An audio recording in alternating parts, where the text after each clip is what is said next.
So, welcome everyone to Professor Simon Blackburn's second Pufendorf lecture on the topic Truth and Post-Truth. And today the title on the poster, at least, is Peirce, James and Pragmatism. Let's see if that will be the topic. And as usual, there will be time for questions after the talk. So the floor is yours, so please. Thank you very much. Yes, I'm afraid that I may or may not live up to the title. I mean, these things have a rhythm of their own, at least in my own mind. So I need to follow on from where I got to in the first lecture. We certainly get to Peirce. Whether we get to James, well, that may have to wait till tomorrow. Okay, so where we got to yesterday was something like this. I'd gone through some of the problems with the idea of post-truth, the post-truth world, and we got to the idea that some commentators had voiced that there was a movement in philosophy called Post-Modernism, and that was in some sense responsible for, or part of the lead into, the world in which the very concept of objective truth was sort of wobbling and become insecure in people's minds. And I went through various of the aspects of postmodernism which might be thought to have contributed to this. I forget. Yes, I think there perhaps. Those were some of the things I mentioned as characteristic of some postmodernist writers. I think I mentioned Michel Foucault, Richard Rorty I'm coming to, and I could have talked about Jacques Derrida in this context. I may talk about him a bit later.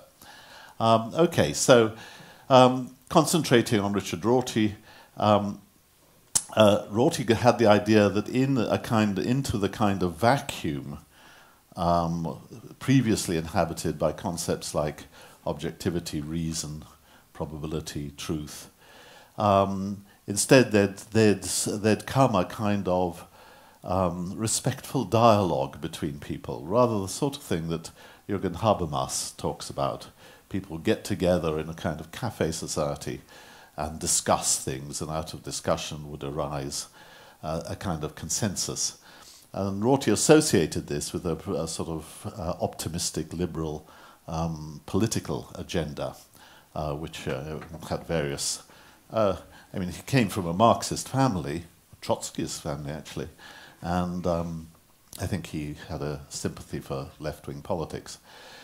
I think you've got to be a lot more careful than Rorty was about what happens if you leave a vacuum where notions like reason and so on, which notions like reason and so on used to inhabit. And to show you the kind of dangers which seem to me Rorty... hello, Vlodek.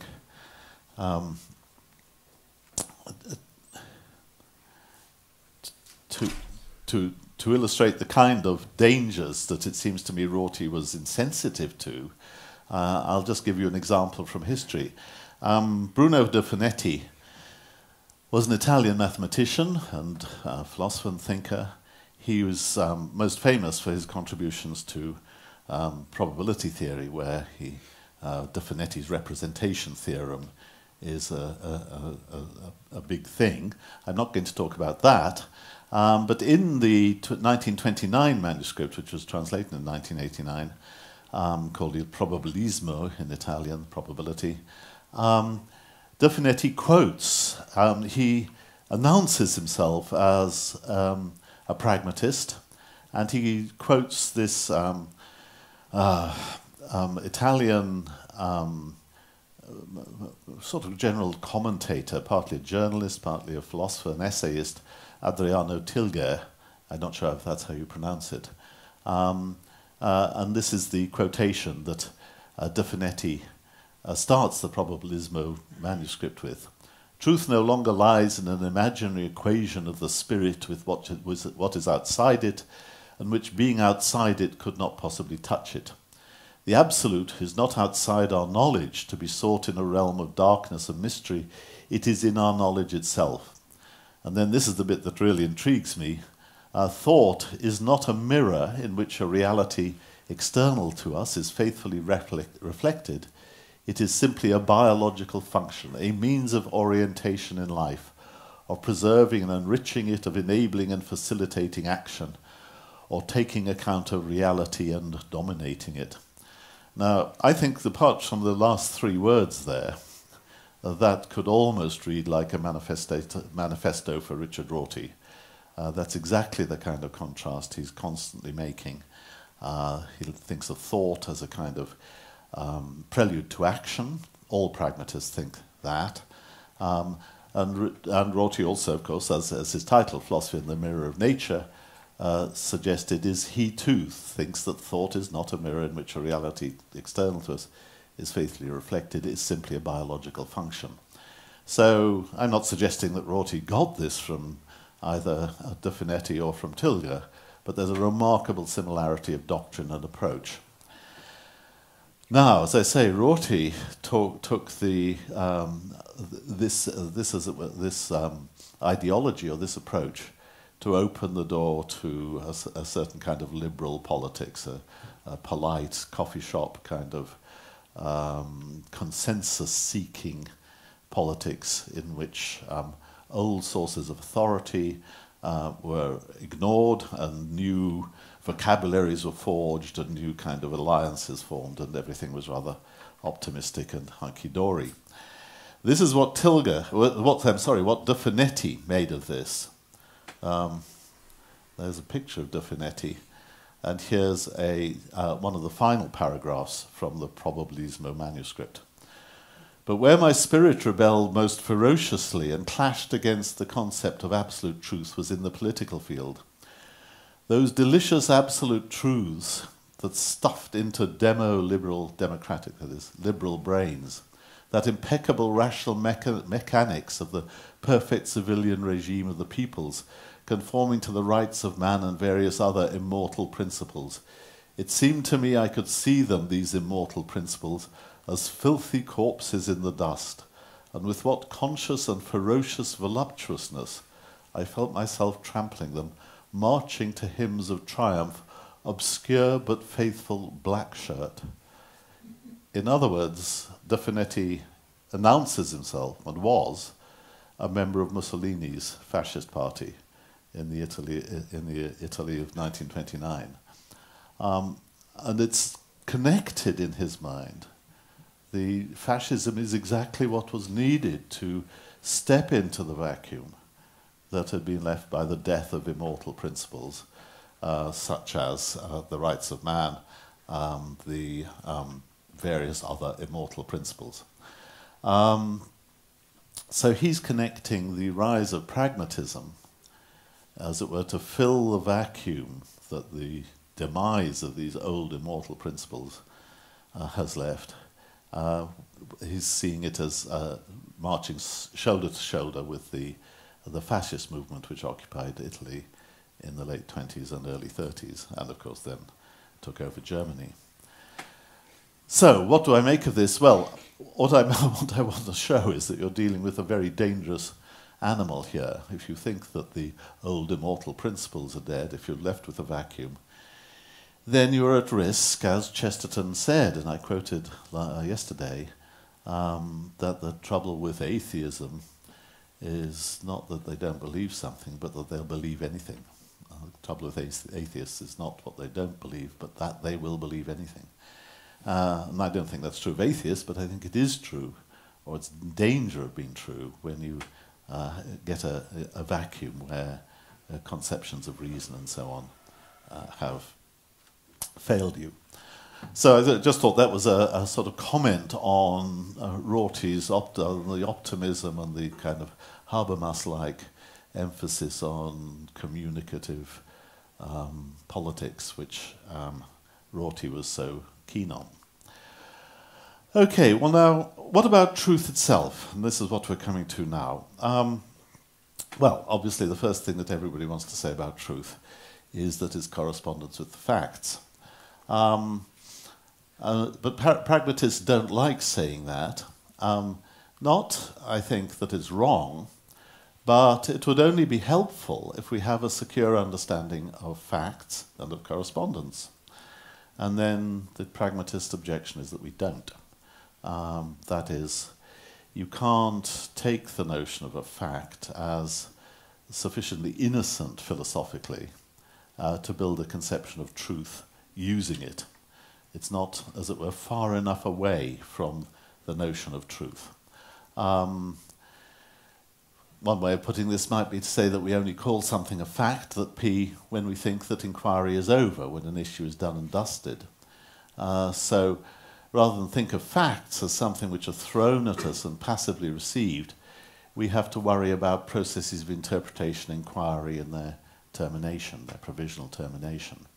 And that was an emphasis which we talked about yesterday. That is that to appreciate something as a fact, it takes a prepared mind, and the nature of the preparation that different minds have had may be rather different. So the example I used was that of a bird watcher. You go out into the forest and you see a bird. The trained bird watcher goes out into the forest and he sees I've forgotten what example I took, a Siberian chiffchaff, I think it was. But you can't tell the Siberian chiffchaff from a willow warbler or whatever else it might be. So you're not capable of making that observation, the other chap is. Now that makes it sound as though it's one-way traffic, either you're ignorant or you're gradually achieving a technical ability, a certain further ability. But of course it's also possible that you might diverge, that someone might have a training which leads to them making one judgment, somebody else might have a training that leads to them making a different judgment, in which case you've got a different conception of the facts that are on offer. So one of the things that certainly Peirce, as I'm going to discuss, emphasizes, and something that James emphasized, was that rather than thinking too much about truth and fact as the terminus, the end point, you've got them, you ought to start worrying more about the processes whereby you certify things as truths or facts. That is, the interpretive and processes of inquiry that lead you to certifying something as a fact. So you might ask, what makes the bird watcher so reliable? And then there may be an answer, but it's an answer that would need to be found. So I think that's one of the things that has worried pragmatists. And this is not new. It's not even new with the American pragmatists, but it certainly goes back to quite a lot of people writing in the aftermath of Kant and Hegel, the British idealists, of whom Bosanquet was a late example. And they often thought about facts in history, which it would include facts in politics. The facts in history, at any rate, are not simply there, so that they can act as a given standard, correspondence to which is truth. The primary working standard is a critical system, or what is the same thing, scientific investigation. So that's the emphasis which I'm saying animated a lot of pragmatists and postmodernists. Okay, so you get people in the 1970s and 80s. Here's a little sample, some of the most famous philosophers of that time. The idea of correspondence is not so much wrong as empty, Donald Davidson. The intuition that truth is correspondence should be extirpated rather than explicated, Rorty. Correspondence theory requires not purification but elimination, Peter Strawson. Facts are fictions, I like this particularly, this is Quine. Facts are fictions, spurious sentence-like slices of reality, projected from true sentences for the sake of correspondence. So the idea is that truth wears the trousers. When you think of a sentence that it's true or says something true, I think that's a better way of putting it, then you're prepared to talk about a fact. But the fact, as it were, is a projection or a shadow cast by the notion of truth. It's not, as it were, a metaphysical given which you can use as a standard in order to judge truth by. It's just a notion you arrive at when you've already convinced yourself that something is true. That's Quine's thought there. So it's not that it's wrong to say that truth is correspondence with facts. None of these authors are saying that. It's just not philosophically illuminating or helpful. It's not the way to go about understanding processes of assertion and inquiry and so on. So that's the attack on the correspondence theory of truth. And I emphasize theory, because otherwise you go away thinking, oh my God, philosophers say some funny things. Here's this guy denying that truth is correspondence with the fact. No, nobody's denying that. What they're denying is that you've got a theory when you say that. It's more like you have just invented a synonym or a kind of another way of saying true. Corresponds with the facts, true. I think in one of my books I gave the example of a sort of pentagon, like the kind of speech which never says quite what it means. And instead of saying that something's true, they may say it's operationally valid or something. But it's not as if that's a definition of truth or a useful guide to learning what truth means. It's just a made-up synonym. And Quine thinks of the notion of facts like that, projected from sentences for the sake of correspondence. Okay. So pragmatists think that we first need to understand the activities involving the notion of truth. And I think a very good saying here, it's something that I like to use almost as a motto for this inquiry, is from that man, that's C.S. Peirce. We must not begin by talking of pure ideas. Truth would be an example of what Peirce is thinking of as a pure idea, or fact would equally do. We must not begin by talking of pure ideas, vagabond thoughts that tramp the public highways without any human habitation, but must begin with men and their conversation. William James I did say I'd talk about James. William James expressed the same idea, giving an anecdote about the scientist Clerk Maxwell, Maxwell's equations of electromagnetic propagation, and Clerk Maxwell apparently from childhood used to get very angry and upset when he didn't understand how something worked, and he always wanted to know the particular go of it. And James says that's what we philosophers have to be like. We've got to see how things work in practice. And Peirce is expressing this idea by saying you shouldn't be thinking of single concepts like truth or fact. You should be looking at men and their conversation, what they do with those notions and how those notions actually work. So that, I think, is the kind of emphasis which is common to the pragmatist tradition and is on show in Rorty. Rorty regarded himself as an heir to the pragmatist tradition. So if there's something bad coming out of that, the question is whether it's fair to lay the blame on the pragmatists or not. And I'm going to argue that it's not. In other words, I'm in favour of Peirce, I'm in favour of James, I'm even in favour of Dewey, who we'll come to in a minute. But I think that the train went off the rails. It went off the rails with Rorty, in fact. So that's what I'm going to try and convince you of this afternoon. Okay, I don't need that. Rorty says things like this. We understand knowledge best when we understand the social justification of belief, and thus have no need to view it as accuracy of representations. Instead of seeking vertical relationships between language or ourselves as language users and the world, we must concentrate upon horizontal or inferential processes, whereby we advance and accept reasons from each other. Justification becomes a social phenomenon rather than a transaction between a knowing subject and reality. And that's a fairly typical quotation from Rorty, and you'll see it echoes very closely the quotation from Tilger and Bruno de Finetti. You don't look for vertical relationships between words and the world, or between us and our world. You look for interpersonal social processes of giving and accepting and advancing and accepting reasons, inferential processes. Okay, so that's what Rorty makes of this. I've got other quotes, which is why they're several things there.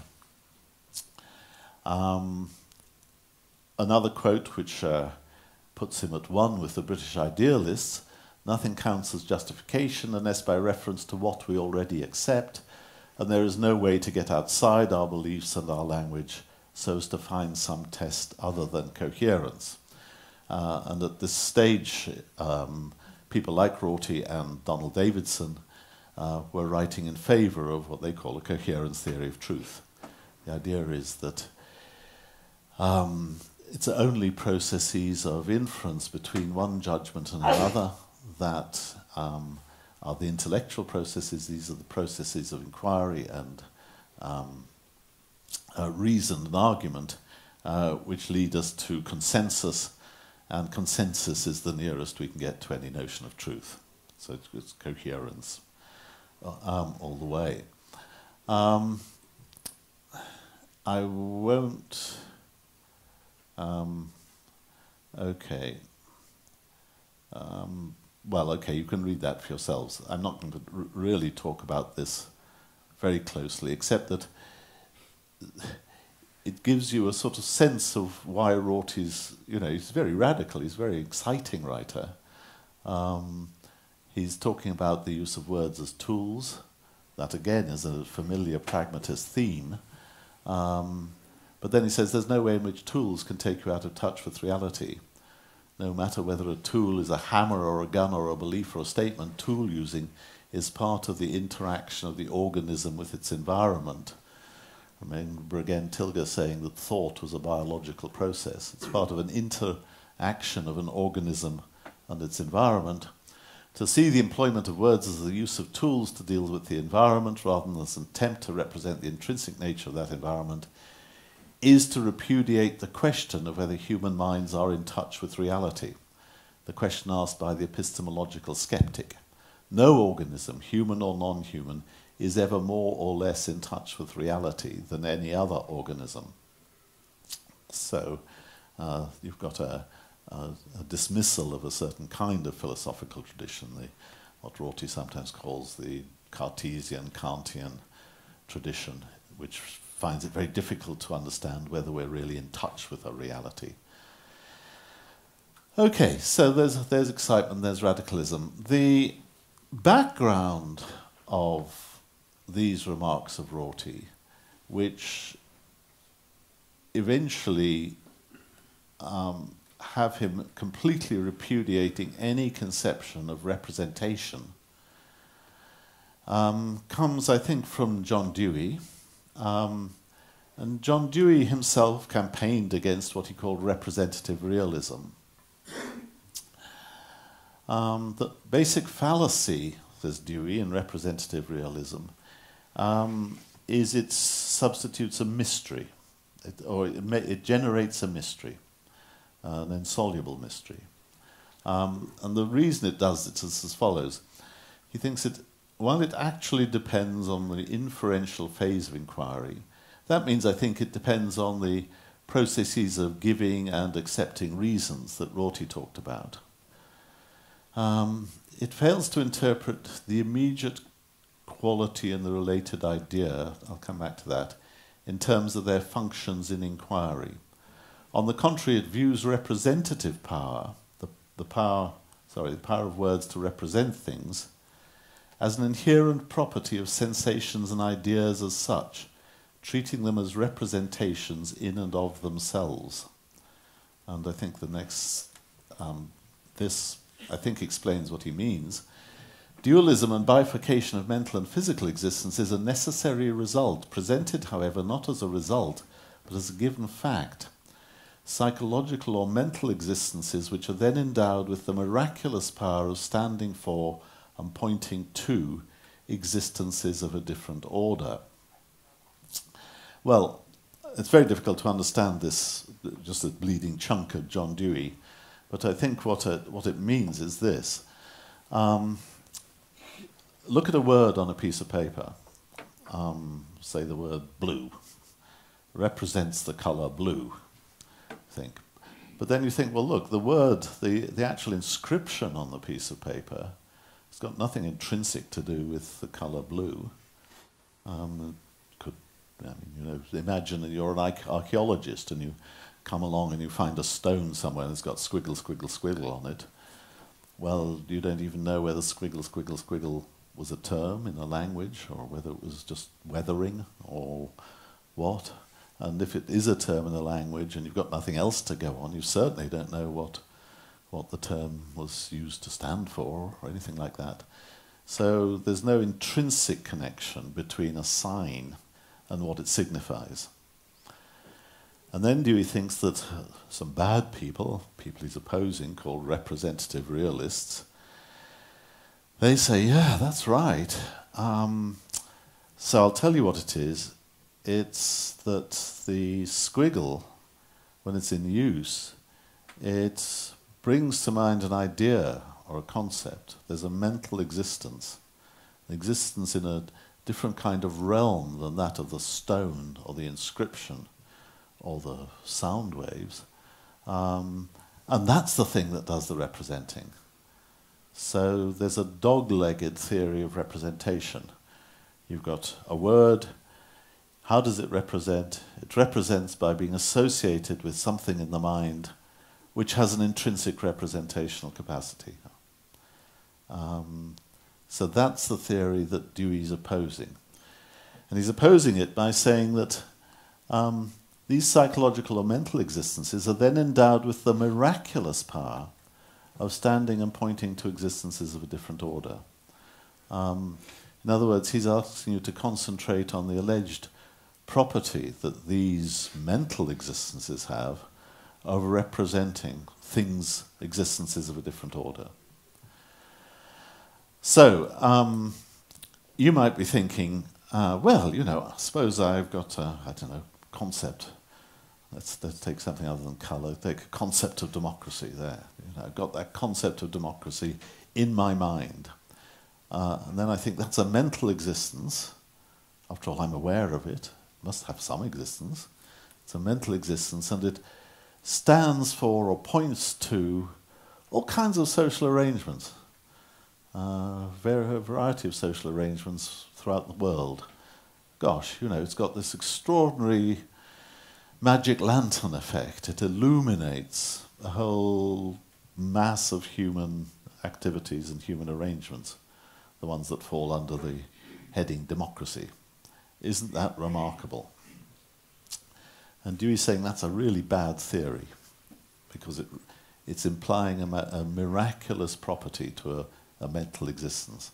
And in fact, he thought that the whole idea of the mind as a kind of container or a theatre in which these ideas sort of are characters which appear on the stage occasionally, that idea was simply there in order to make the representative power of words intelligible. But the thought is, it only defers the problem. It only makes the representative powers of words intelligible by deploying an intrinsically unintelligible notion of representation. And then by placing that in a mysterious theatre called the mind, it somehow disguises the fact that it's just as bad as it ever was. It's no kind of explanation, it's no kind of illumination of what goes on when we actually think. So that's Dewey. And I think it's a very, very good and important and absolutely fundamental insight that Dewey had. So I'm 100% behind it. But Rorty is going to pick it up and run with it. And he's going to say that the problem, it's partly the mind as the mirror of nature. So he's following Dewey in believing that. But he's going beyond Dewey in saying that the very notion of representation is at fault. And Dewey never says that. Dewey doesn't say that the notion of words representing things is at fault.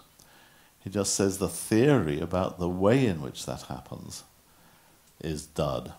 But it's not the notion itself that's dud. And I want to generate this, I want to elaborate this thought in what remains of this lecture. Is representation a good notion to work with? Well, it's a heck of a thing to do without. And somebody who voiced that was Frank Jackson, very good friend of mine, very good Australian philosopher, feet very firmly on the ground. And Jackson said he'd been at conferences in which people attacking representation nevertheless have in their pocket pieces of paper with writing on them that tells them when where the conference dinner is and when the taxis leave for the airport.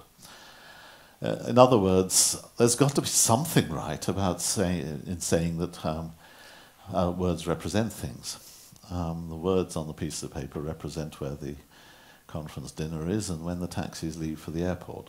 So how are we to think about the Rorty-Dewey skepticism about representation, or hostility to representation, hostility to the idea of the mind as the mirror of nature, versus Frank Jackson's good common sense kind of G.E. Moore-like, thump the table, keep your feet on the ground.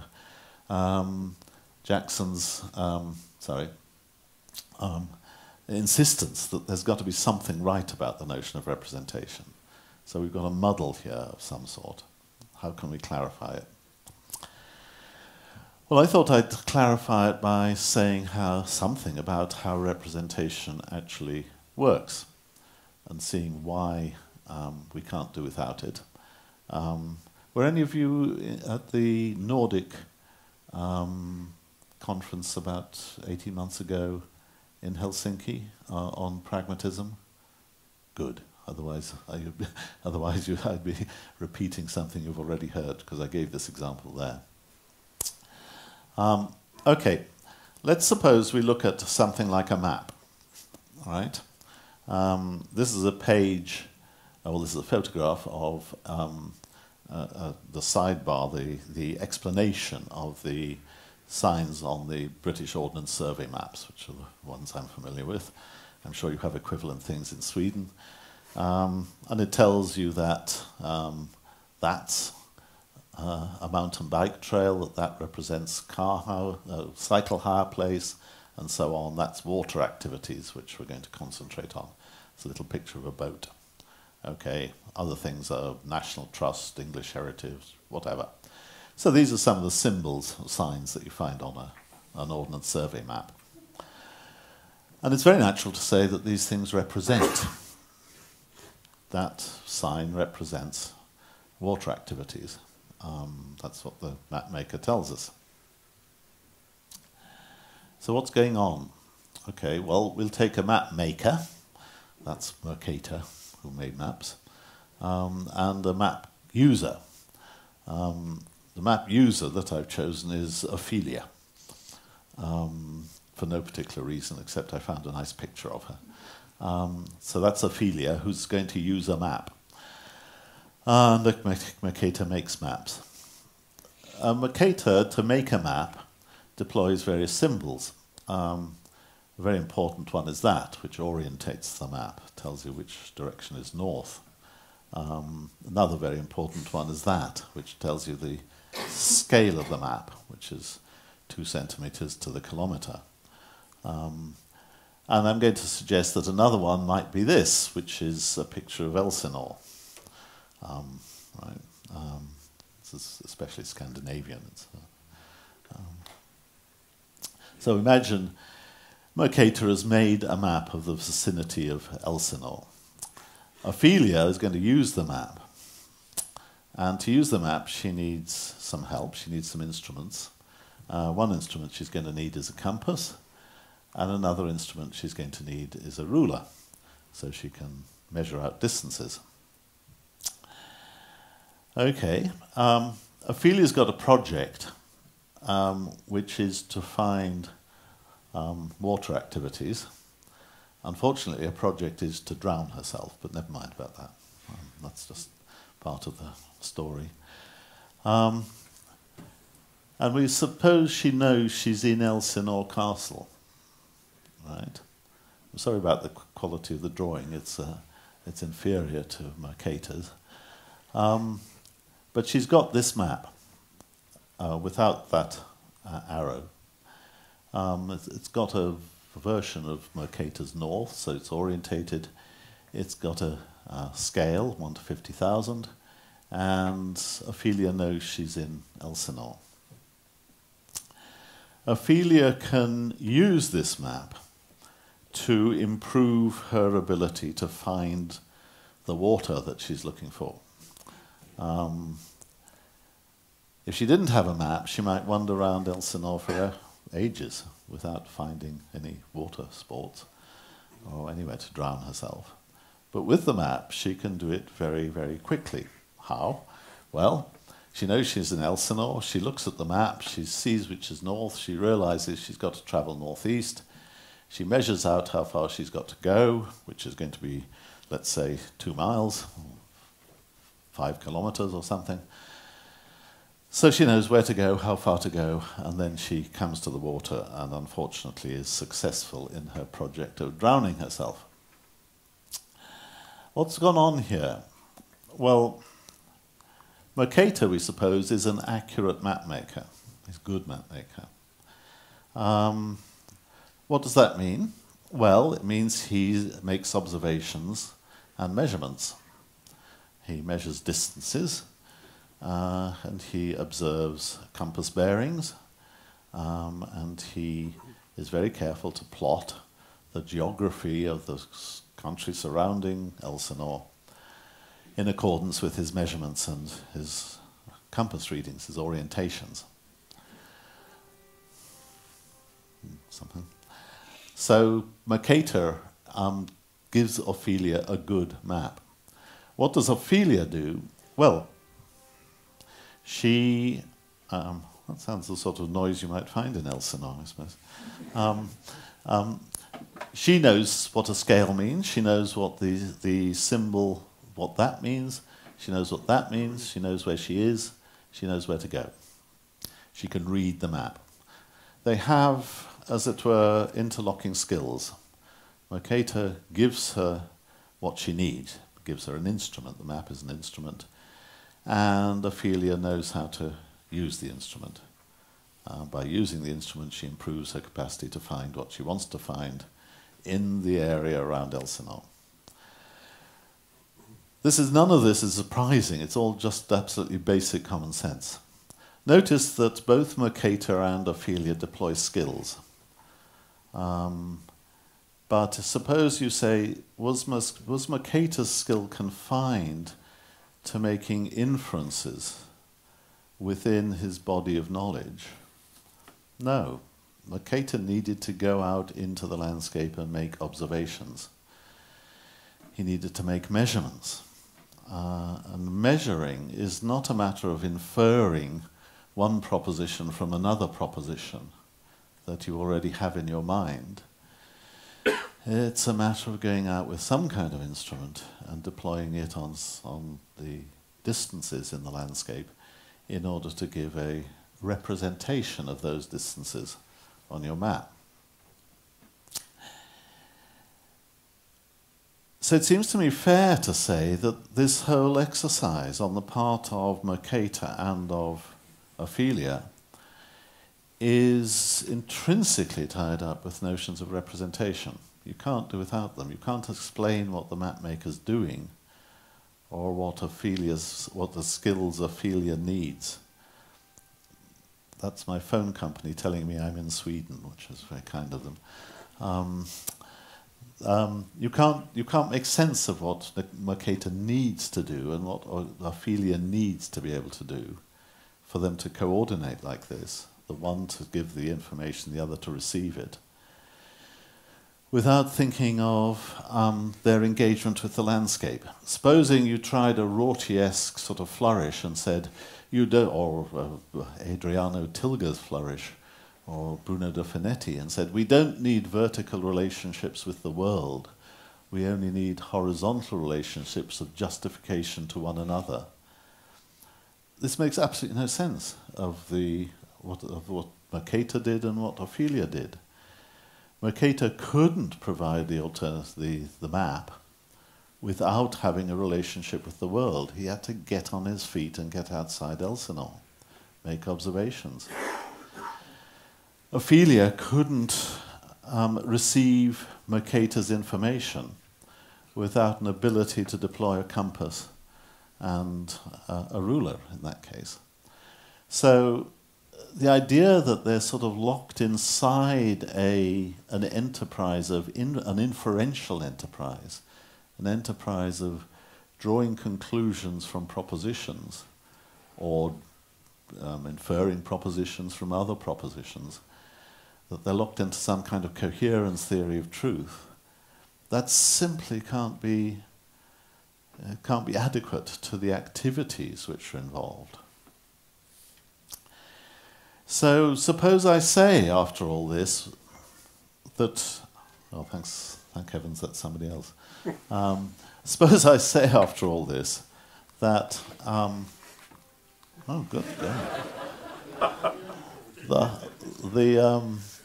There's the hunting horns of Elsinore. I think I'll switch the darn thing off. I'm sorry about that. Put it on silent. There we go. It seems to me perfectly fair to say that after all this, that sign and the other signs represent, in this case, water activities. They represent things.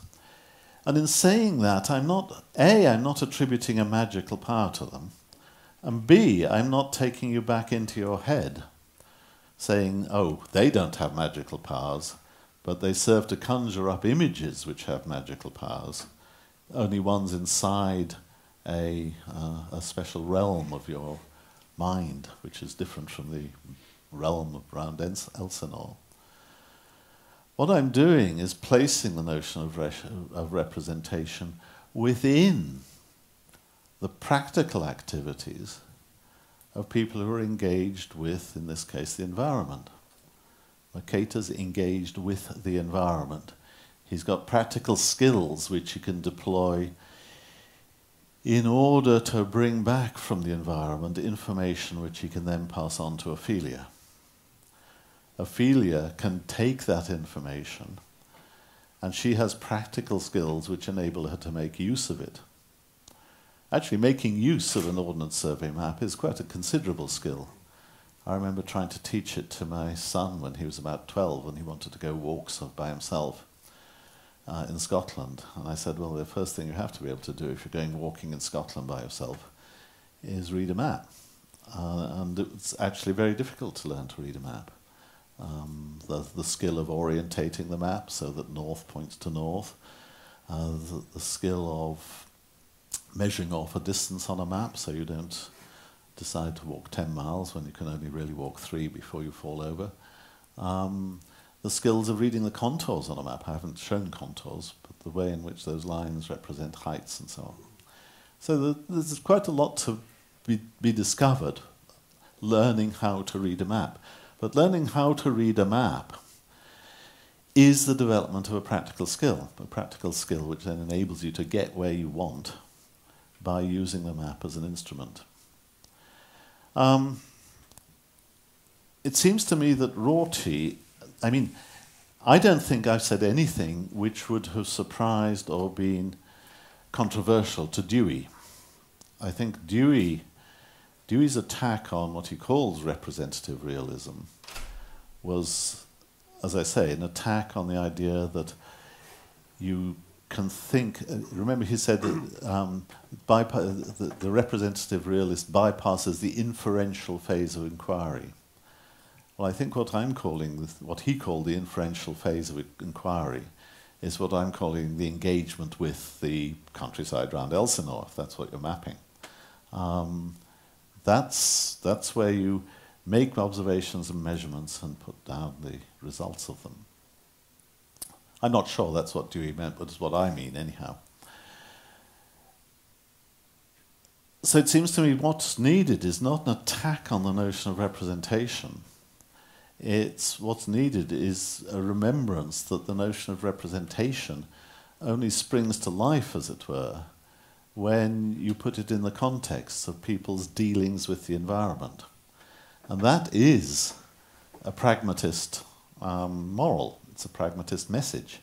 It's saying that the intellectual side of things is in a sense the child of the practical side of things. It's because we need to perform activities successfully in the world, successfully and efficiently, that we need maps. And it's because we fulfill that need with these instruments, and we can pass on the skills to other people that we have the need for these symbols. And these symbols don't work by conjuring up magical powers in anything in the head. They work because people seeing them can then do things which they couldn't do otherwise, seeing them in the context of the map. So it seems to me, as I say, that pragmatists, going back to Frank Jackson, been at conferences in which people attacking representation nevertheless have in their pockets these pieces of paper. I think Jackson was right. I think people who had in their pockets those bits of paper had no business attacking the notion of representation, because that's exactly what the pieces of paper were doing for them, was representing the time of the taxis and the place where the conference dinner is, just as Ophelia's map represents where the water is that she wants to find, the direction which it is, and the orientation, the direction, the distance. So I think Frank was absolutely right about that. That was the right thing to say. And what the people who were attacking representation should have been doing was attacking a bad theory of representation. That is, a theory which divorced it from the practical activities within which the notion of representation has a place. So it was by, as it were, divorcing it, stripping it away from its practical functions, that they made representation look like some sort of miracle. Whereas when you put it back within its practical functions, there's nothing miraculous and nothing to worry about, nothing that a pragmatist should have attacked. So it seems to me that an awful lot of what happened in the pragmatist sort of development of the ideas that we were looking at yesterday was due to a sort of misunderstanding of the actual target of Dewey's. Oops!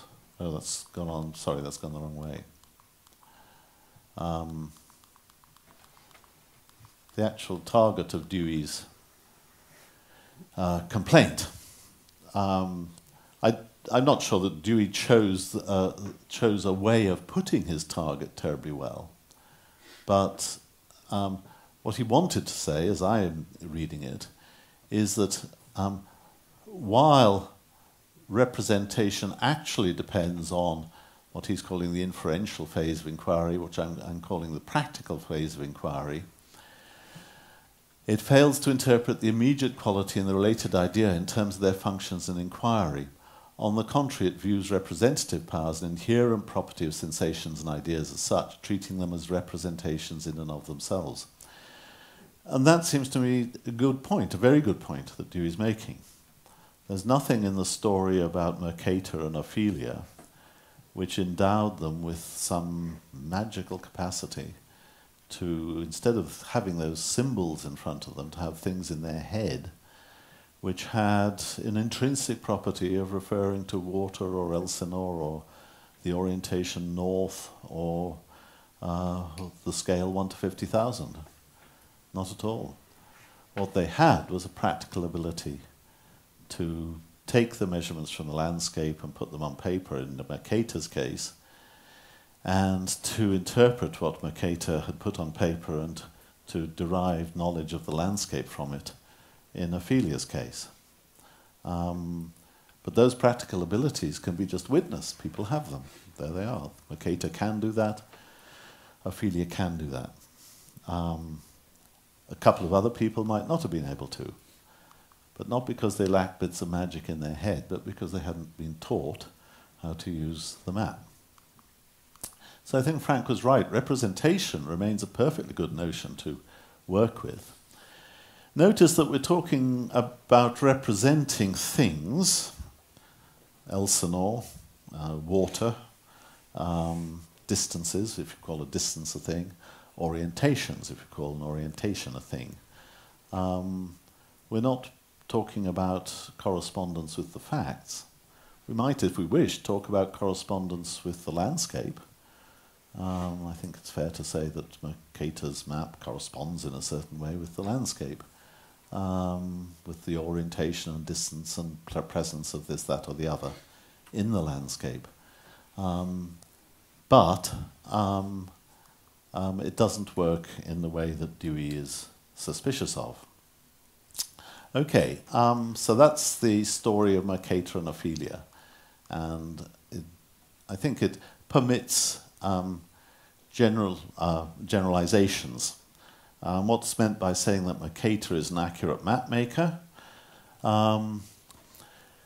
Well, his language entries, his entries on his map, must be responsive to observations and measurements. Ophelia can read and understand his conventions, and as a result of that, Ophelia is likely to be successful in navigations she undertakes. There's a deflationist account of those generalizations, which is whenever Mercator says P, or whenever P is represented on his map, then P, and never Mercator says P but not P. Whenever Mercator says that P by positioning sign X on his map, then Ophelia will believe that P, and never Mercator says that P and Ophelia believes that not P. And finally, Ophelia finds her way about successfully by using Mercator's map because of D1 and D2. So that's the summary, as it were, of what's involved in making a map and being a map reader.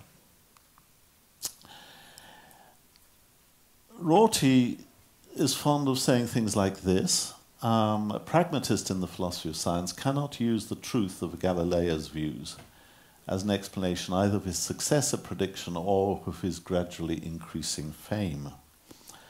Well, I think by this point, Rorty has lost, well, I was going to say lost all contact with reality, but since he wrote papers with titles like A World Well Lost, he mightn't regard that as a criticism, but I would.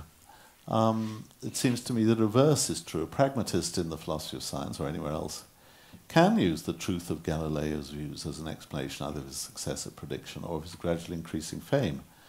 Sorry, that's going on. Why? Well, imagine Mercator. Why is Mercator famous? Because he made maps which delineated correctly things like coastlines and the relative positions of continents and islands and so forth, whereas his predecessors had not managed to do that. He's also famous, of course, for a particular kind of projection, a particular kind of way of representing, in particular the spherical nature of the world on a flat piece of paper, the Mercator projection. But he's famous largely because of the truth of what he said. If he'd made dud maps, he wouldn't go down in history. We wouldn't be talking about him. If you want an actual example, I don't think Mercator was a particularly great navigator, great constructor of maps. If you want an actual example, you can look online and see, say, for example, Captain Cook's charts of the coasts that he explored. Captain Cook was one of the first Europeans to see Australia, apart from some lost Dutchmen a century before. And he made incredibly accurate charts of things like Sydney Harbour. It wasn't called Sydney Harbour then, it was called Botany Bay. But and he made incredibly accurate charts of the coastline of New Zealand, charts which the British Navy used until the 20th century, as a matter of interest. He was enabled to do this by the development of the marine chronometer, which kept time beautifully at sea, which is a very difficult thing to do. But if you could keep time at sea, you knew your longitude. People knew their latitude because they just had to look at the height of the sun, but they couldn't tell their longitude until the 18th century, and Captain Cook was the first big navigator to use the new marine chronometer. And as a result, he made fantastic charts. But, I mean, suppose you tried Rorty on that. You know, a pragmatist in the philosophy of science cannot use the truth of Captain Cook's maps as an explanation either of his success at navigation or of his gradually increasing fame. That's the reverse of the truth. It's exactly because his maps were truthful, accurate, that he was successful using them. He didn't go ashore, he didn't go aground. Actually, he did go aground, but not because of an error in his maps. But he enabled generations of sailors to avoid going aground and to find their way where they wanted and so on. And none of that would have been true if his maps hadn't been accurate, i.e. true. So it seems to me that if a pragmatist had to say this, then pragmatism is a no-hoper. It's not a starter in the philosophy of science or anywhere else. But it seems to me pragmatists do not have to say this. This is in effect a fantasy cooked up by Rorty, making pragmatism into a kind of free-for-all, anything goes sort of world, which just doesn't have its feet on the ground. So I'm firmly on Frank Jackson's side on this.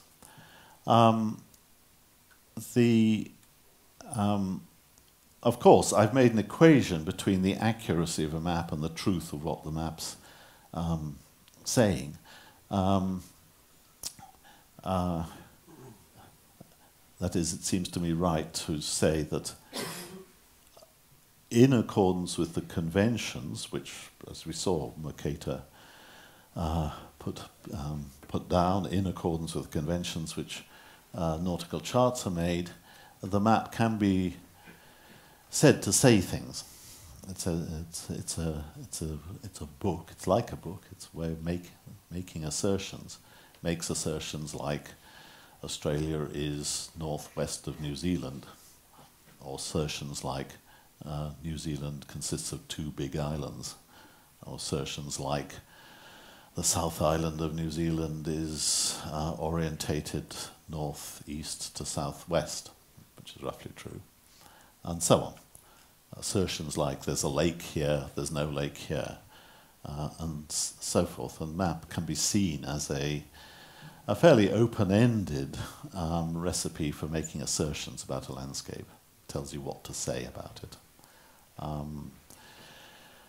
Okay, so the result of all this is that the opposition, if there is opposition, between pragmatism and realism is much more nuanced and refined than some postmodernists, and particularly Richard Rorty I've taken as an answer, as a target, but I think you'd find other writers in the same vein, people like Davidson, people calling themselves coherence theorists, and so on.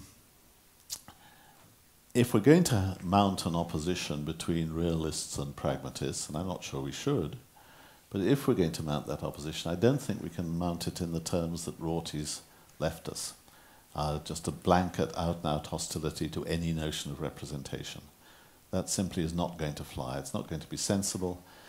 It's not going to be a derivation from Dewey, who Rorty thought of as his father, as it were, his mentor. And it's not in itself going to be acceptable. So you've got to look somewhere else if you're going to find a sensible way of characterizing pragmatism, and which is something I'd very much like to do because I regard myself as something of a pragmatist myself. Okay, so that was the message of today's talk, and I'm open for questions.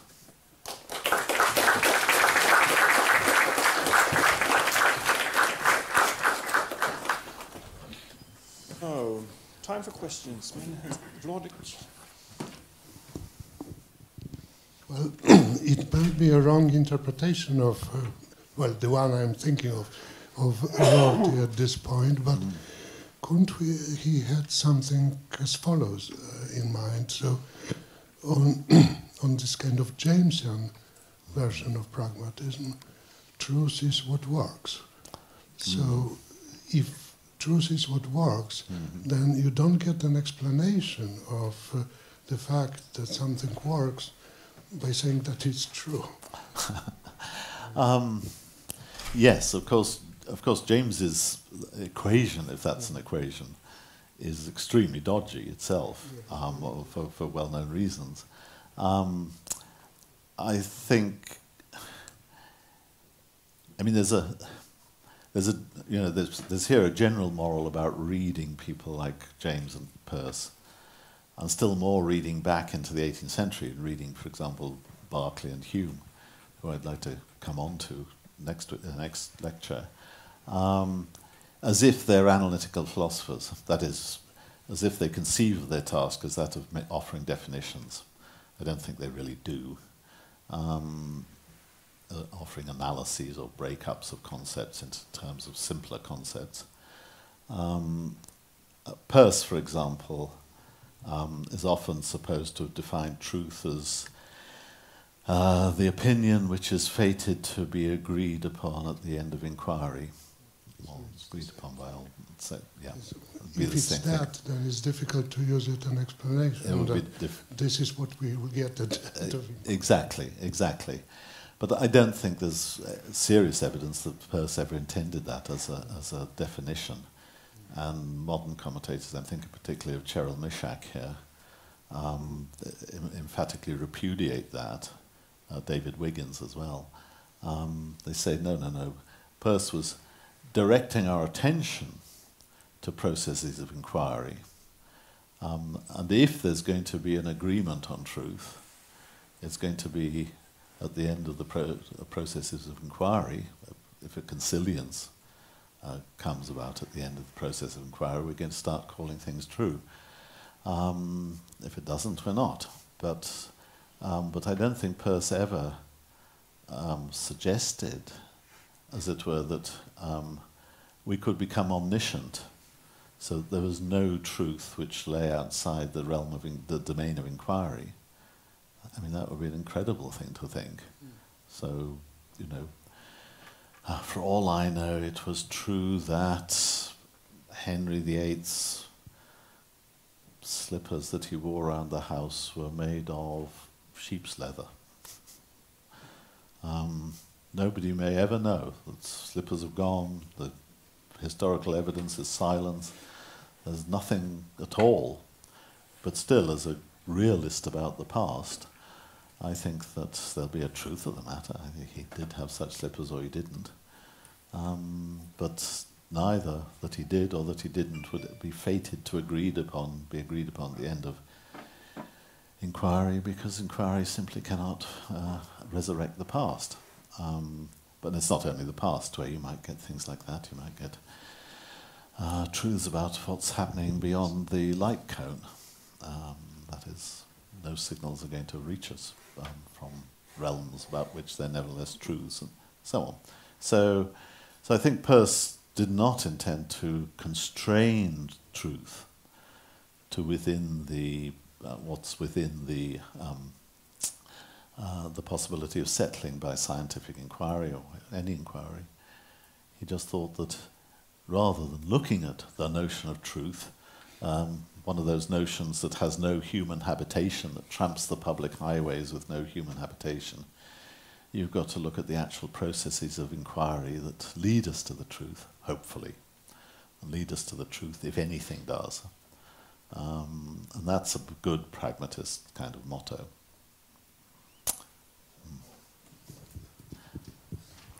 Simon, I may be going just exactly in the direction that you're talking about going in the next lecture and in your reply to Vlodek. But I was thinking about, because this is very relevant to Berkeley and Hume, as you were alluding to, and I found this relationship between idealism and pragmatism very interesting, and what its significance is, as it were, recurring in the history of philosophy. Yeah. And this is a little bit of a historical question, but it may reflect on the deeper problem. So I was thinking about Barclays Idealism, just along the lines that you were structuring. Yeah. And as you know, when Berkeley first advanced his theory, he, as often happens with these people, he sort of presents himself as a kind of radical skeptic. And if I can put it this way, there's this sort of strong program in which he's rejecting this whole hypothesis of matter and the material world as meaningless and unintelligible and redundant, all that stuff. Yeah. And then this it seems to me that under pressure, it's sort of pressure that you're describing, if I've got it right,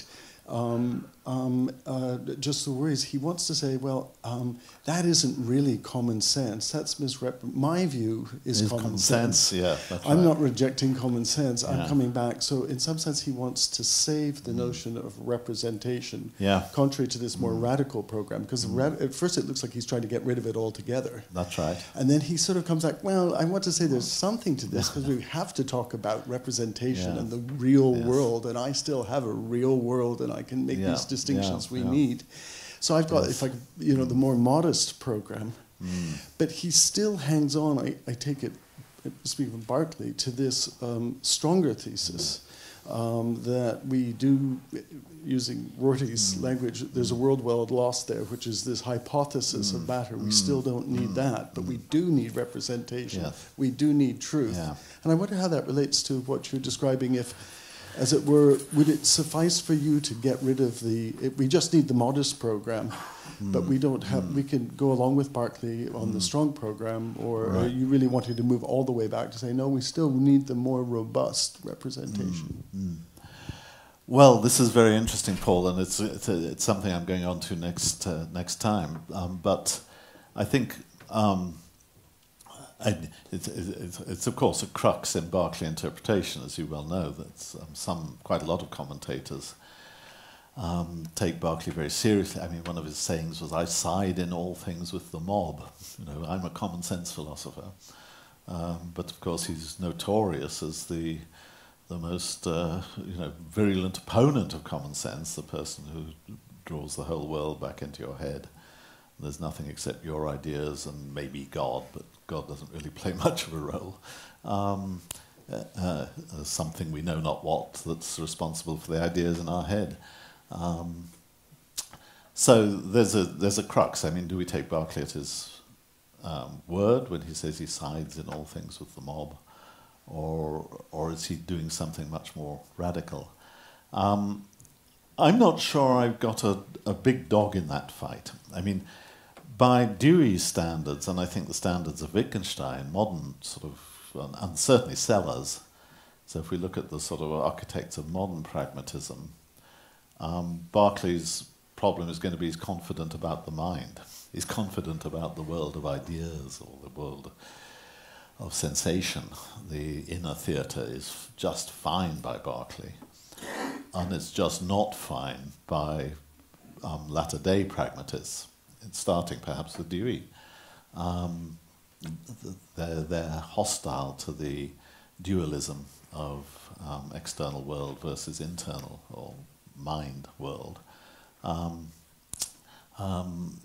Berkeley's hostile to the dualism, but he solves it by junking, or at least the standard story is he solves it by junking the external world.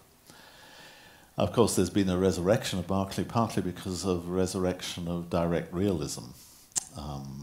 That is, philosophers want to hold on to the world, but they want to hold on to the mind as well, and they do it by, in some sense, conflating the pair. So there's just one reality, which is neither external nor internal, because those oppositions have to go. And perhaps one can see Berkeley in that light. Again, I think there's an element of charity, because the way Berkeley sets it up is it's not like the way McDowell sets it up, put it that way, or Wittgenstein. Still, it's a very I think it's charitable, but I think it's a very fertile and interesting way of looking at Berkeley. No. I mean, Berkeley's credentials as a pragmatist, I'm just going to jump the gun a bit here, because this is what I'm going to talk about tomorrow partly.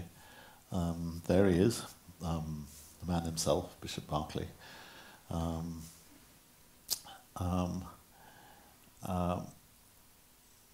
Here's the introduction to the principles. Besides, the communication of ideas marked by words is not the chief and only end of language, as is commonly supposed. There are other ends, as the raising of some passion exciting to or deterring from an action, the putting the mind in some particular disposition, to which the former, that is, the production of ideas, is in many cases barely subservient and sometimes entirely omitted, when these can be obtained without it, as I think does not unfrequently happen in the familiar use of language. So he's here emphasizing the practical value of linguistic expressions, which he sees in a very Wittgensteinian sort of way.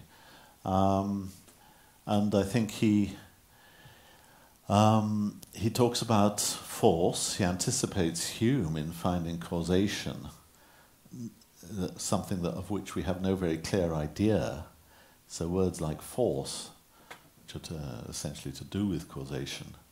Berkeley's very worried, like Hume is, that we have no idea corresponding to them. But he says you're not going to get rid of them because of that, because think of the use of the composition and resolution of force and numberless theorems, which direct men how to act in explaining phenomena through the mechanics and mathematical philosophy. So, if you're going to explain the use of the lever or the use of the nature of centrifugal motion, you're going to use notions of force. And the fact that you've got no clear idea is not getting in the way of the utility of those theories and their applications. So that's a very pragmatist view, that in the beginning was the deed. That is, it's what you do with these things that shows your understanding, not whether your pretty head is full of the right ideas. Anyhow, that's for tomorrow, I hope. So, I think we have a question on the other side. yeah. Well, hello. Hello. Thank you. Also, I just want to point out, I found what was his name? De Ferreri? De Finetti. De Finetti. De Finetti, yes. I wonder if he'd read the Wasteland, considering the description of the absolute truths as dusty corpses. As, right. The Wasteland seems to be the same lamentation of the death of absolute truth. Oh, good Lord, it's 50 years since I read The Wasteland. Yes, It really has the same metaphor in it, doesn't it? Yes, it's all dust. Okay, yeah, it's all dust, I see. And all fragments. And The Wasteland was what, about 1925? 22. 22, yes. Still. Yes, he also had fascist sensibilities, but... Yes, indeed he did. But he decided not to go that route, which was good. Right, yes. Well, he went Roman Catholic instead. Yeah. Well, High Church. Well. Yeah. It's not as bad, maybe. We should give them a little... Well, I was thinking... They all collaborated together. So. Yeah. Well, I was thinking more... My question is more about your lecture from yesterday. Oh, yes. I thought you talked a bit about label and description, and I found that quite interesting. Actually, at least it stuck. Yeah. And it's actually sort of connected to this sort of what we talked about today, the sort of death of absolute truths. Right. Okay, so I have this sort of more hypothetical sort of notion about the relationship between these things. And there seems to me to be like what we enjoy, because yesterday's lecture was about truth and post-truth. What we maybe like, at least sociologically, primarily appreciate with truth is truth as a tool for obtaining stability. Maybe it is like it is the sort of tool that coherence with the facts will create a sort of stability. But the thing about the label is that it is obviously vapid until it has been filled with certain descriptions. But the descriptions are arbitrary unless they have a label on which to stick. So when you lose all faith in the label, all descriptions become arbitrary. Do you see that sort of? It's not. It's just like basically. Can you give me an example? I always mistrust abstractions. Oh yeah. I don't. So I guess That's that it. I sort of like abstractions. I'm trying to think of a. Well, it seems to me like this. If we have like God, for example, as a label, if we think of God as a label, people can put in sort of personal descriptions into God. Even if you have a dogma and all these things, you know, it sort of doesn't matter what each and every person thinks, how they describe God, because there is a sort of, you know, you connect over the label in a way. No? Well, it's a tricky example. I mean, but I think it's still important because, you know, we kept going with God for a very long time, all of human history almost. Yes, but I mean, there is a sort of what you might call an ecumenical movement. All religions are the same. Everybody worships the same God, and so on. But of course, throughout human history, if you worship the wrong God, bang. yeah, absolutely. But I think that's also because it seems to me to be the same sort of thing as with, you know, the political, you know, like the Trump banner. That's also just a label. And you know, the Orwellian thing with, you know, it doesn't matter what it contains because it's only the label that's important. Because the label is always consistent. You know, it's consistent with itself. I see. Yes, as long as you use the word, you're on our side. Yes. And and you know, these sort of, you know, like big societal sort of, I don't know, abstractions that we use, like with political parties or God or whatever. You know, they. I don't know. I was just thinking a bit about, because it seems to me that is a necessary element. This label, you know, we need a label to, you know, Arsenal or God or whatever. Right. But you have to, you know, it can't be arbitrary what the descriptions of the label is. The descriptions underlying it, or the descriptions that back it up, you mean? Yeah. Whichever. But at the same time, you can't have, as a society, the idea that the label is entirely arbitrary. You know, it must have some sort of. Okay, I know that I've lost you, but still, you know. Well, it's not so much that you've lost me. There's a little. Well, maybe you have. Maybe there's a cloud of ideas, all of which seem to have something to do with what I was trying to say yesterday, but I'm not quite sure where we're going with it. I was thinking about Aristotle, Christian We might come back to it afterwards. Okay. Yeah. Yeah. Before I put forward the question, I'll say I completely agree with your criticism of Rorty, drawing a line between you and Rorty. I completely agree with the stress that you and Dewey put on processes, on how to understand words you need out in the world. You have to go out in the world in order to understand what people say. This being said, I'm a bit surprised that you so wholeheartedly defended the notion of representation and equally wholeheartedly deleted or wanted to delete the notion of correspondence. And if we take a bit of history of pragmatism, it has been argued that by Susan Hack, famous historian of logic, that, and I trust her, she may be wrong, but I trust her, that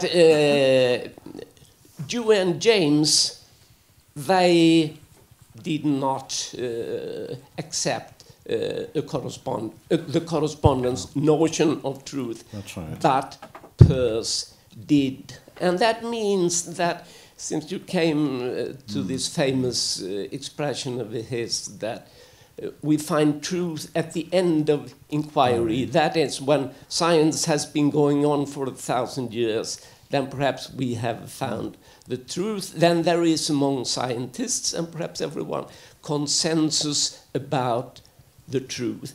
But then I think it should be interpreted as then there is a consensus about correspondence.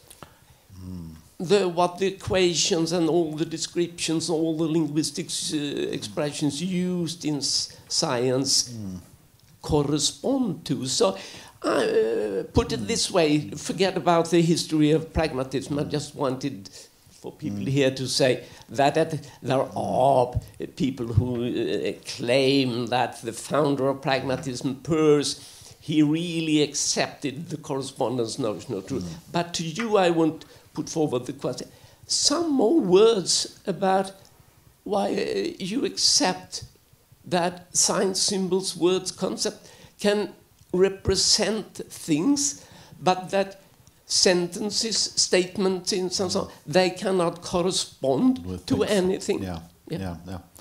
Good. Yes, I think that's a very good question, and it worries me. I'm not sure I've got a perfect answer to it. I mean, the easiest thing to say is that subsentential elements, like a definite description or a name, can refer and can represent, but a sentence doesn't, because if it were to represent, it would have to represent a fact. And facts are too metaphysically suspect to play that role. I think that's the intuition that, say, Quine has. Facts just can't play that role because they are simply the shadows of true sentences. They're just, or if you prefer it, the noun fact is a noun that we deployed because we needed the idea of correspondence, or because we fell into the idea of correspondence. I think that, it's important to think how odd the noun fact is. Wittgenstein said,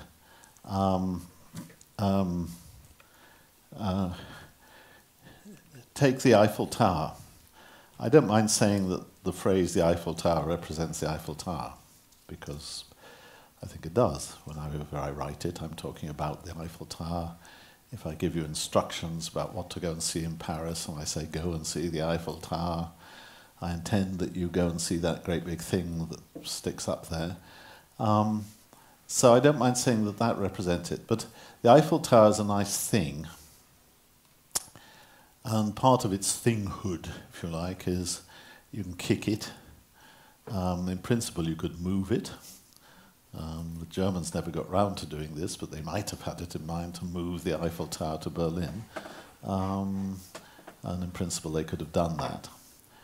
But you can't kick the fact that the Eiffel Tower is in Paris, and you can't move that fact. You can stop the Eiffel Tower being in Paris, but you can't move the fact that the Eiffel Tower is in Paris anywhere. Facts are not movable things that you come across in space and time. They have a more abstract quality than that. And yes, it says. Yeah. The fact that I'm 100 and I would say the fact that I am 175 centimeters tall, I can move around. I move around it all the day. I don't think you do move the fact around, actually. You can move yourself around. But I don't think you move the fact that you're 175 centimeters tall anywhere. It doesn't... it can disappear if you shrink with age, as we all do. It can stop being a fact. It can disappear. It can go out of existence. No, I don't think you can move the color blue. I don't think you can move Beethoven's Ninth Symphony. But you can refer to them or represent them, yes.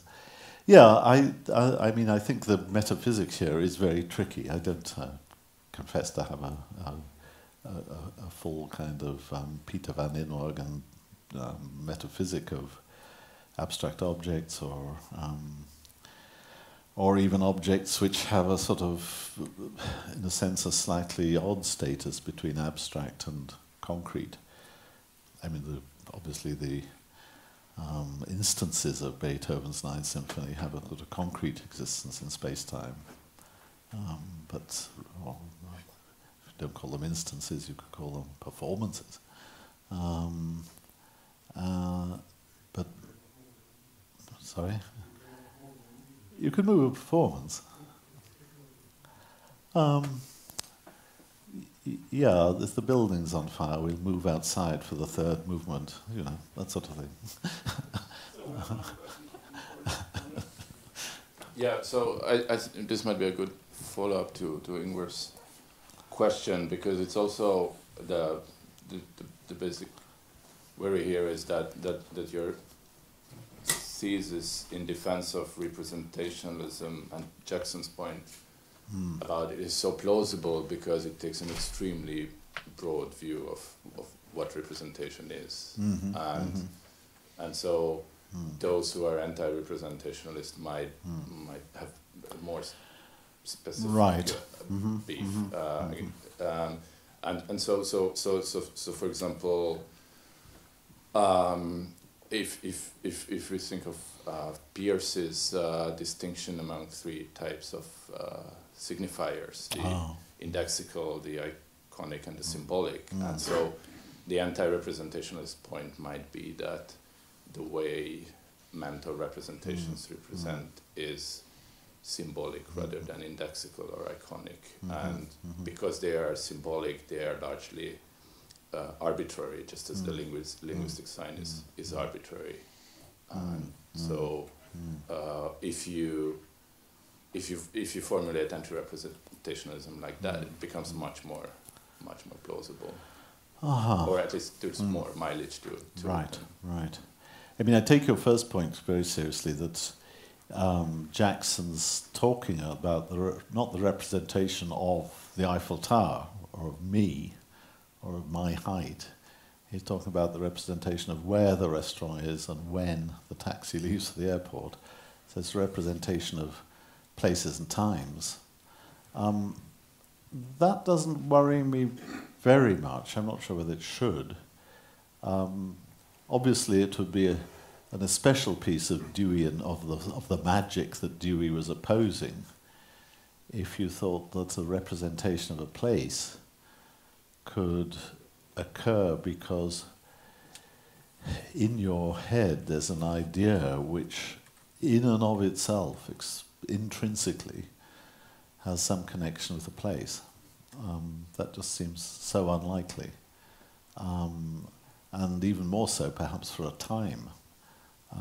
Because, after all, the representation of time is always a conundrum. I've never managed to keep clear in my own mind about Peirce's three different kinds of symbol, or the symbolic, the iconic, and what's the third again? So there are three. There are three types of signifiers. Yeah. The indexical signifier is a kind of evidence for the presence of the signified, like smoke is evidence. Smoke, fire. That's the indexical. Iconic is where there is a mirroring relationship. So the pictures. So like the pictures you had on one of your slides, and symbolic is where the signifier is basically arbitrary. So most linguistic signs are arbitrary in that way. Yeah, I think Goodman famously attacked the distinction, I think, between the iconic and the symbolic, thinking that in effect it makes. I mean, some of those symbols that were at the side of the map, you could say work by picturing, but others are no more intrinsically connected with what they represented than words are. They're the result of arbitrary convention. The fact that NP or something represents national trust property is obviously purely linguistic. The little picture of a lake with a boat on it has a kind of pictorial property, but it could just as easily be the word W or something for water. So I've never seen quite the importance that Peirce attached to the. This is why I can't remember them. Well, it becomes important for linguists like Saussure, who said that most linguistic signifiers are arbitrary. Well, and this was attacked by others like Jacobson. But my point was only that if the anti-representationalist manages to show that most of our concepts represent symbolically, then that's already putting quite a big dent into representationalism as many people think is true. Yes, I'm not sure. I mean, I'm quite happy, in the story about Mercator and Ophelia. I'm quite happy in supposing that all the symbols that Mercator puts down mean what they do. Leave the word represents out, but mean what they do, and they must be admitted they mean something. Mean what they do as a result of convention, and the convention's arbitrary.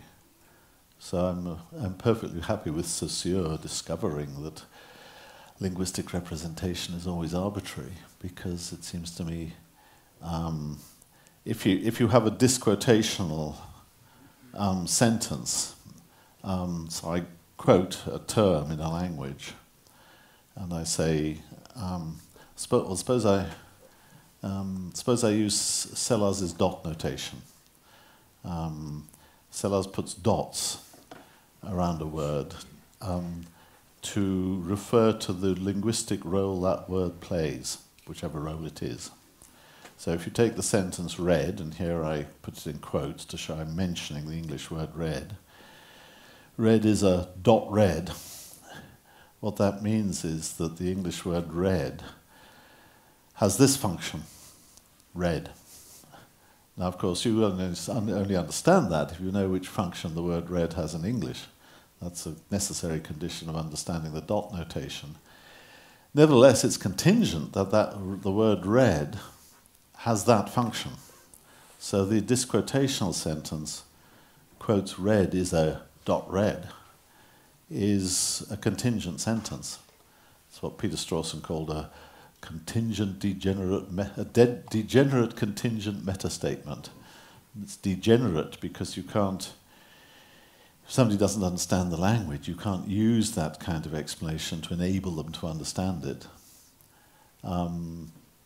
It's contingent because it could have been otherwise. The word red could have been a dot blue. It's just a matter of arbitrary history of English that the word red. And it's what you don't know if you don't know a language. I may not know of German whether rot is a dot red or a dot blue if I don't understand German. So it's a degenerate contingent metastatement, and the contingency always has to be filled by use. It's linguistic usage. It's the fact of its usage in German-speaking countries or whatever that makes rot into a dot red. It has the function of referring to the colour red. So I'm quite cool with Saussure's insistence that linguistic representation is always arbitrary. And the only kinds of plausible exceptions, I suppose, are things like onomatopoeia, bzzz, for the noise that bees make, that sort of thing. But even there, I'd say there's an arbitrariness about it. It's just rather natural to use bzzz as a representation of the noise that bees make.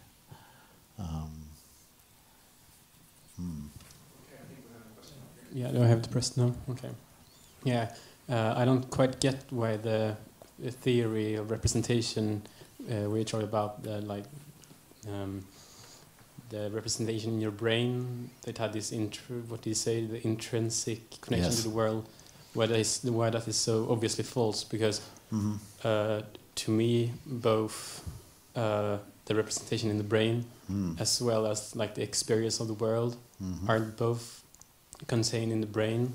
So couldn't like there be a property of the brain to like imagine yourself experiencing the world, and in that way, like both your representation and your experience, they could be alike.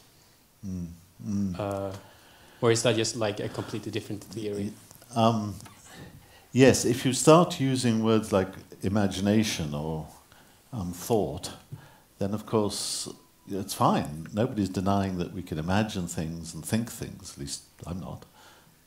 I don't think that even Rorty is denying that.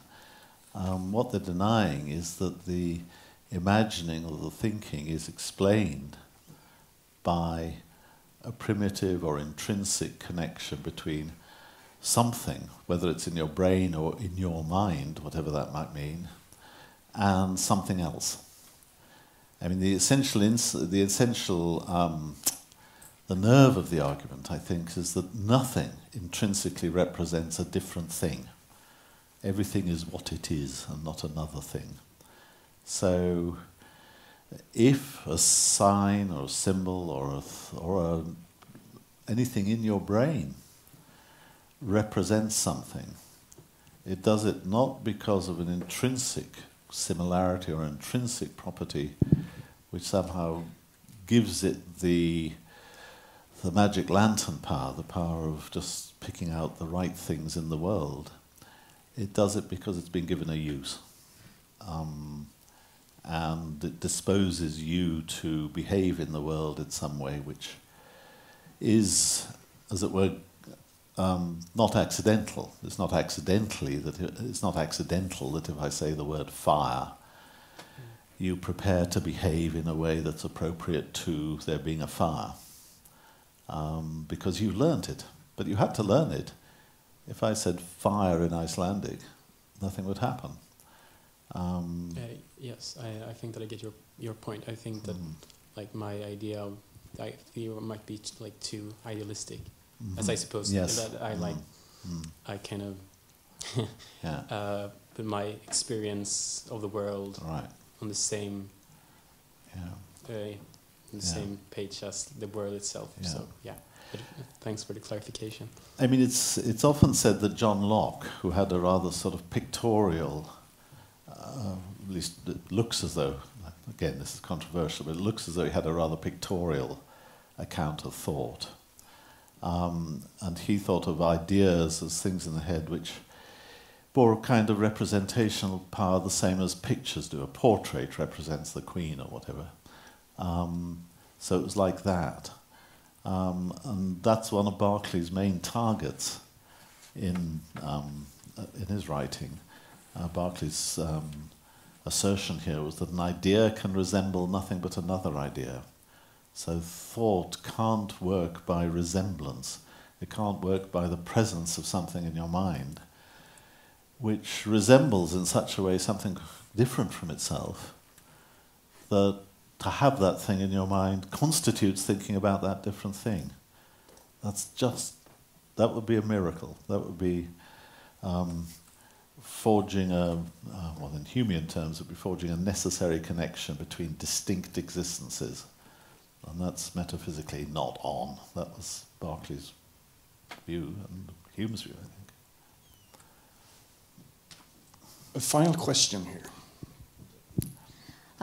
This is a clarificatory question. Sure. I'm a bit unsure about what you mean when you say that facts are shadows of true sentences. Good. And I know that you write a similar thing in Essays in Quasi-Realism about properties. Oh yeah, okay. I don't know if you still think that, but the view that properties are shadows of predicates is something that I've seen around, and I'm kind of struggling to get that idea. Yeah. So I'm wondering whether this is a similar idea and how you would explain that further. Yeah. Well, that's quite a curveball, as Americans say. Yes. I suppose my instincts in philosophy are always anti-metaphysical, and I like to do with as few abstractions as I can. And facts and properties are on the abstract side of things, whereas predicates seem by comparison to be nice and concrete. And I suppose that's a prejudice I've aired in various writings.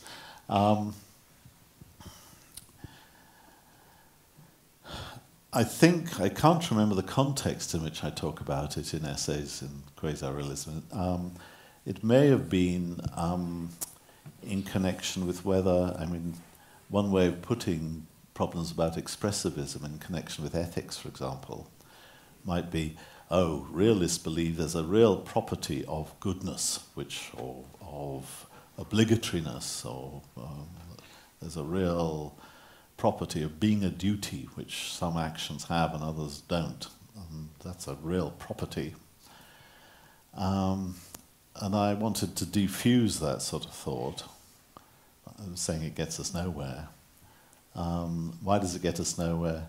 Well, because really it's the cash value, if you like, is saying that something's a duty is applying a predicate to it. And that I'm perfectly prepared to admit. But I don't think it's a metaphysical remark. I think it's a grammatical remark. And you apply the predicate, that's fine. But does that tell us how the predicate works? No. And the predicate may work by through its connection with expressing attitudes or something like that, rather than through its connection with some feature of things which has an existence independent of our preferences and attitudes and choices and so on. So I think that may be in the context where I was talking about properties.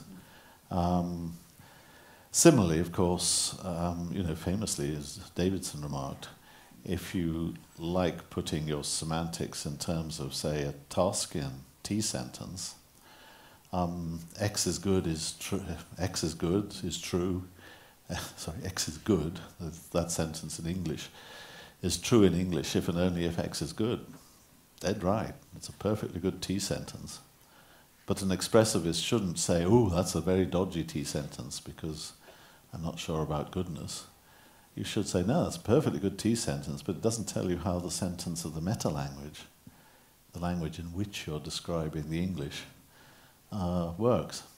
And if you're using English to describe English, you're still running on the spot. You're not, as it were, unveiling the linguistic function of the sentence "X is good." It may be expressive, it may be an injunction, like Richard Hare thought. It may be a description of a reality, like Derek Parfit thought, or perhaps Tim Scanlon, and so on. So it's as it were silent about what the function of the sentence is. But it's a perfectly good T-sentence for all that. So I think that was probably the context in which I was railing about facts and properties. Thank you. Good question, thanks. Satisfying? Well, I think time's more or less up, so let's give Professor Blackburn a big round of applause.